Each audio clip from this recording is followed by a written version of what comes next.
The Aeneid is a landmark epic poem written by the Roman poet Virgil between 29 and 19 BCE. Commissioned during the reign of Augustus, the work was designed to provide Rome with a grand founding myth that rivaled the Greek epics. It recounts Aeneas' journey, a Trojan prince, to fulfill his divine destiny to found the city that would become Rome. It's a foundational text of Western literature, blending themes of duty, fate, and the struggles of heroism, portraying Aeneas not as a seeker of personal glory, but as a servant of a divine Roman destiny.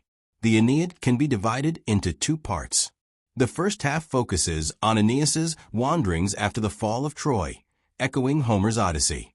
The second half details the battles he faces in Italy, reminiscent of the Iliad. There are 12 books, each chronicling different stages of Aeneas' trials and triumphs. Below is a summary of the plot. Book 1. The Trojans arrive in Carthage. The poem opens with Aeneas and his fleet sailing from Troy after its destruction by the Greeks. Juno, the goddess who despises the Trojans, stirs up a storm to thwart them, but Neptune calms the seas, and Aeneas' ships land on the coast of Carthage. There, the Greeks destroy it. Aeneas begins to recount his journey. Book 2. The Fall of Troy. Aeneas narrates the events leading to Troy's fall. He describes the Greeks' deceptive use of the Trojan horse and the destruction that followed.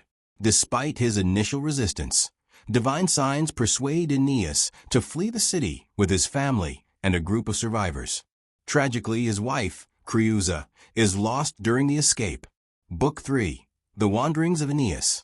Aeneas continues his tale, recounting the Trojans' long and arduous journey. They visit several lands, including Thrace, Crete, and the Strophades, encountering various omens and dangers. In Bethrodum, Aeneas meets Helenus, a prophet who advises him to seek Italy and avoid specific perils. Book 4. The Tragedy of Dido. Back in Carthage, Queen Dido falls deeply in love with Aeneas, partly due to Venus's intervention. They begin an affair, but Jupiter reminds Aeneas of his destiny in Italy.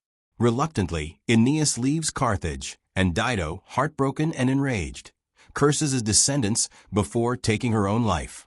This curse foreshadows the future enmity between Rome and Carthage. Book 5. Games and Losses. Aeneas and his fleet reach Sicily, where they hold funeral games to honor his father, Anchises, who had died earlier in the journey.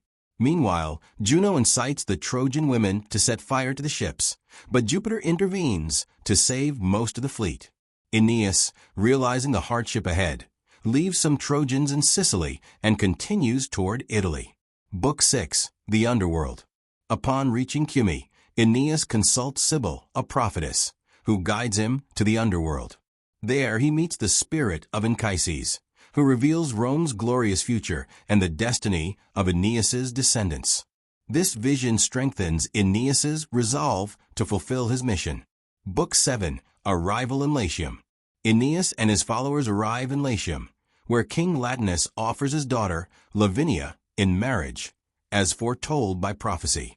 However, Juno incites Turnus, the leader of the Rutulians and Lavinia's suitor, to oppose Aeneas. War breaks out between the Trojans and the local tribes. Book 8.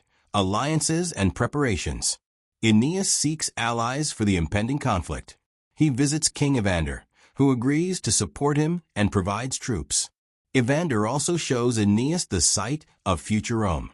Meanwhile, Venus commissions Vulcan to forge divine armor for Aeneas, including a shield depicting Rome's future triumphs. Book 9. The Siege of the Trojan Camp. While Aeneas is away, Turnus leads an assault on the Trojan camp.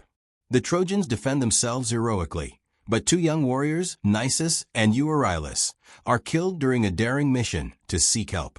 Their deaths underscore the cost of war. Book 10. The Tide Turns. Aeneas returns with reinforcements, including warriors from Etruria. A fierce battle ensues, during which Pallas, Evander's son and Aeneas' ally, is killed by Turnus. Aeneas, enraged by Pallas's death, wreaks havoc on the battlefield, displaying both heroism and brutality. Book 11. Diplomacy and Sacrifice. Both sides pause to bury their dead. Latinus proposes a truce and suggests a peaceful resolution, but Turnus insists on continuing the fight. The warrior maiden Camilla, an ally of Turnus, leads a valiant charge against the Trojans, but is ultimately slain, further weakening Turnus's forces. Book 12, The Final Duel. The poem culminates in a climactic duel between Aeneas and Turnus. Despite efforts to broker peace, the gods intervene, ensuring Aeneas's victory. Aeneas defeats Turnus and initially considers sparing him. However, upon seeing Pallas's belt on Turnus as a trophy, Aeneas is overcome with rage and kills him, fulfilling his destiny, but highlighting the moral complexities of his journey. Virgil's primary motivation was to legitimize Augustus's rule by linking the Julian family to the gods and the heroes of Troy. It explores themes of duty, pietas, fate, and sacrifice. Aeneas embodies the Roman virtues of perseverance and loyalty to a higher purpose, even at high personal cost. For example, his abandonment of Dido is not an individual choice, but a painful submission to fate, illustrating that Rome's greatness is built on personal sacrifice. In the modern era, the Aeneid is often read as a critique of imperialism rather than a celebration of it. New interpretations focus on the voices of the defeated and the psychological trauma of displacement. As a story of a refugee seeking a new home amidst political upheaval, Aeneas's journey resonates powerfully with contemporary global issues of migration, national identity, and the heavy price of establishing peace through conflict.